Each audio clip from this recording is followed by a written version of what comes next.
Hello, my friends. Welcome back to Echoes of Forgotten Lives. It means a lot to have you here with me again today. Take a slow breath in, let your shoulders soften, and let this story gently carry you back through time. Now, imagine you are standing in a grand stone temple, thousands of years ago. Carved into the towering walls above you, a figure stands tall. Broad shoulders, a false beard fixed carefully to the chin, every symbol of power a king could ever hold. But the face, carved into that same stone, belongs to a woman. In a land that had never truly allowed a woman to rule alone, she chose to become something entirely new. Not a queen, standing quietly beside a king, but a king herself. This is the story of Hatshepsut, the woman who ruled Egypt as a king. Stay with me, my friends, because her story quietly rewrote the rules of an entire ancient world. Our story begins in the country of Egypt, along the banks of the great Nile River, more than 3,000 years ago. Hatshepsut was born into the royal family, the daughter of a powerful king named Thutmose I. Her father had been a great warrior in his own right, expanding Egypt's borders through successful military campaigns, and leaving behind a legacy of real strength and authority. From a young age, Hatshepsut grew up surrounded by immense wealth and even greater expectation.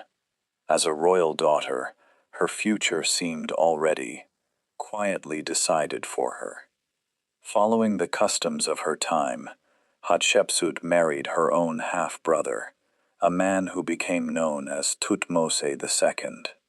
This kind of marriage, strange to us today, was common among Egyptian royalty, meant to keep the sacred bloodline pure. As his queen, Hatshepsut held real influence at court, but her true power, at this point, still remained carefully limited. Then, after little more than a decade on the throne, Thutmose II suddenly died, and Egypt faced a serious, delicate problem. The rightful heir to the throne was only a small child, a boy named Thutmose III, born not to Hatshepsut herself, but to a lesser wife in the royal household.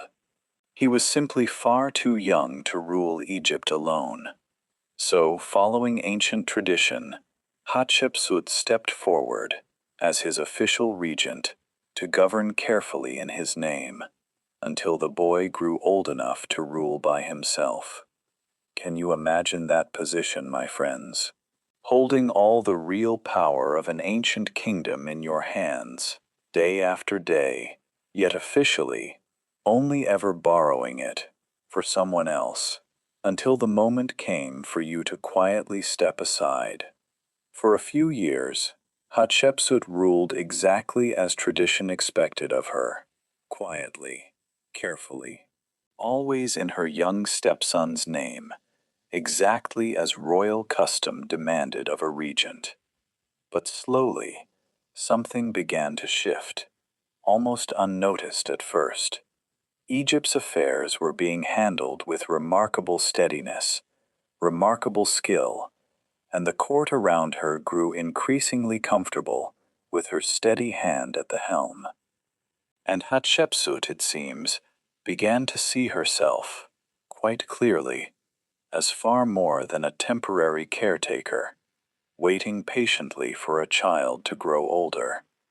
So, in a truly radical move for her time, Hatshepsut declared herself Pharaoh, not simply a queen ruling in someone else's name, but a true king of Egypt in her own right, alongside her young stepson. To make this bold claim believable, in a world that had never truly seen a woman rule this way, Hatshepsut needed powerful justification. She commissioned elaborate temple carvings, telling an extraordinary story, meant to be read by anyone who ever doubted her right to rule. According to these carvings, she was not simply the daughter of an ordinary king. She was the daughter of the great god Amun himself, who had visited her mother in secret, disguised as her royal father, so that Hatshepsut might be born directly from divine will.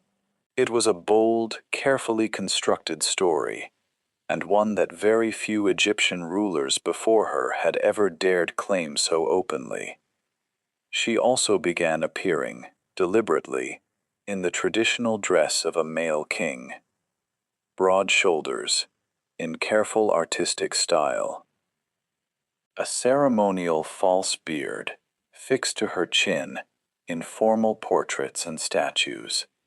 This was not an attempt to hide who she truly was. It was a careful, calculated performance of exactly what real royal power was expected to look like in ancient Egyptian tradition. Does that surprise you, my friends? A woman, reshaping the entire visual language of kingship itself, simply to be taken seriously as a true and legitimate ruler. Early in her reign, Hatshepsut also proved she could act with real military authority when necessary. She authorized a short, successful campaign against the kingdom of Kush, to the south, following the same pattern her royal predecessors had long established. Ancient carvings and inscriptions, discovered by archaeologists, suggest she may have even overseen this campaign personally, an unusual and striking claim for a female ruler in this era. It was, perhaps, one final necessary step in proving to any remaining doubters at court that she truly belonged on the throne. Under her steady leadership, Egypt did not fall into chaos or conflict, as her rivals may have quietly hoped. Instead, her reign became remembered as one of remarkable peace and genuine prosperity. Rather than sending soldiers out to conquer new lands, the way earlier kings often had, Hatshepsut focused most of her energy on building and on trade. Her most celebrated achievement was a bold trading expedition sent to a distant land the Egyptians called Punt, believed to lie somewhere along the coast of the Red Sea, in the region we now know as the Horn of Africa. No Egyptian expedition had successfully traveled there in nearly 500 years, and many at court considered the journey almost impossible. Hatshepsut's ships returned, loaded with treasures rarely seen in Egypt before: gold, ivory, fragrant myrrh trees, their roots still carefully wrapped in soil, kept alive for the entire journey home. Even exotic animals, panthers and monkeys among them, that amazed the people watching along the riverbanks as the ships finally arrived. Can you picture that scene, my friends? Ships gliding home along the Nile, carrying living trees and strange animals from a land most Egyptians had only ever heard about, in old, half-forgotten stories passed down through generations. Alongside this famous expedition, Hatshepsut poured enormous resources into grand building projects across her kingdom. She raised towering obelisks at the great temple of Karnak, some so tall and so beautifully carved that they remain standing even today, thousands of years later. And she commissioned her true masterpiece, a magnificent mortuary temple, built directly into towering limestone cliffs at a place called Deir el-Bahri. Its elegant design, with wide terraces rising gradually toward the cliff face, was overseen by her most trusted advisor, a brilliant architect and official named Senenmut. He remained closely by her side throughout much of her long and successful reign, trusted with responsibilities few officials ever received. For over 20 years, Hatshepsut ruled Egypt confidently and effectively, while her stepson Thutmose III quietly grew into adulthood beside her. Historical records suggest surprisingly little real conflict between them, despite what modern audiences might expect. In fact, he served in important military and religious roles throughout her reign, gaining valuable experience and skill for the day he would finally rule entirely alone. There is no strong evidence that she ever tried to remove him from the line of succession completely, or that he was ever treated as a prisoner in his own palace. Instead, the two seem to have shared power in an uneasy but largely functional arrangement for the better part of 2 decades. When Hatshepsut eventually died, sometime around the year 1458 BC, Thutmose III finally became sole ruler of Egypt, exactly as tradition had always intended from the very beginning. There is something you may have heard about what happened next, my friends.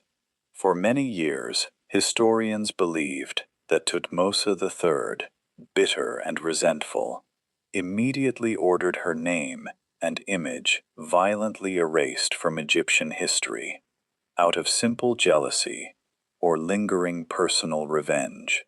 But here is the truth, uncovered through more careful modern research.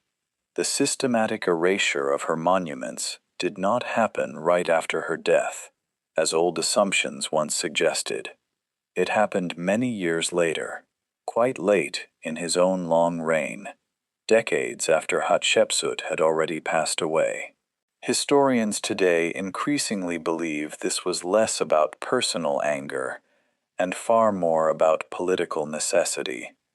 Thutmose III likely wanted to protect a clean, uninterrupted line of male succession for his own son to inherit smoothly, without the complicated precedent of a powerful female pharaoh clouding the historical record.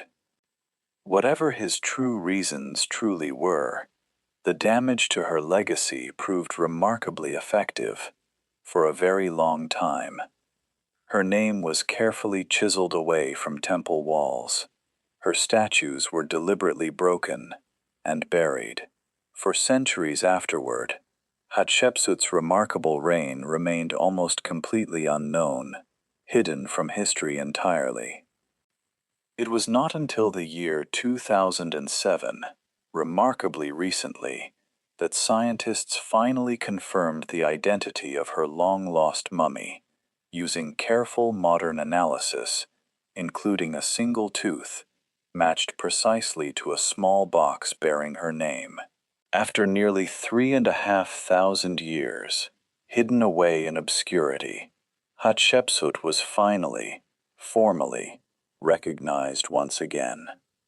And here is what stays with me most, my friends, thinking about her story today. Hatshepsut stepped confidently into a role the world had never truly built any space for. There was no established tradition for a woman to simply follow, no familiar path already laid out before her. She had to invent an entirely new way of being seen, of being believed, of being taken seriously, in a world that offered her no simple existing template for what a female king could possibly look like. Does that feel familiar to you in any way, my friends? Maybe you have felt that way too, stepping into a language that was never originally built with you in mind. Maybe, at times, you have had to work harder than others, simply to be heard clearly or taken seriously, in rooms where you did not always feel you belonged. I want you to remember something important, that her story, quietly, powerfully proves. Sometimes, there is no ready-made path already waiting for you. Sometimes, you must carefully build one yourself, one deliberate, patient step at a time. So keep going, my friends. Keep listening. Keep learning. Patiently, one word at a time. Every voice that history once tried quietly to erase still finds its way back, eventually, into the light. If Hatshepsut's story stayed with you today, you are certainly not alone. Her life remains one of the most remarkable, and for far too long, one of the most deliberately overlooked stories in all of ancient history. There are so many more forgotten lives out there, waiting patiently for us to uncover them together, one at a time. Each one carries a quiet lesson, wrapped gently inside an unforgettable moment. I would truly love for you to be here when we open the next one together.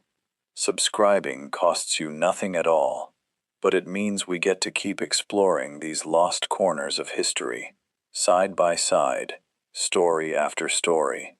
Somewhere out there, right now, is another name history has almost completely forgotten. And soon, my friends, we will bring it gently back into the light. Together. Tell me, my friends, in the comments below, why do you think history so often tried to erase powerful women, like Hatshepsut, from its own official record?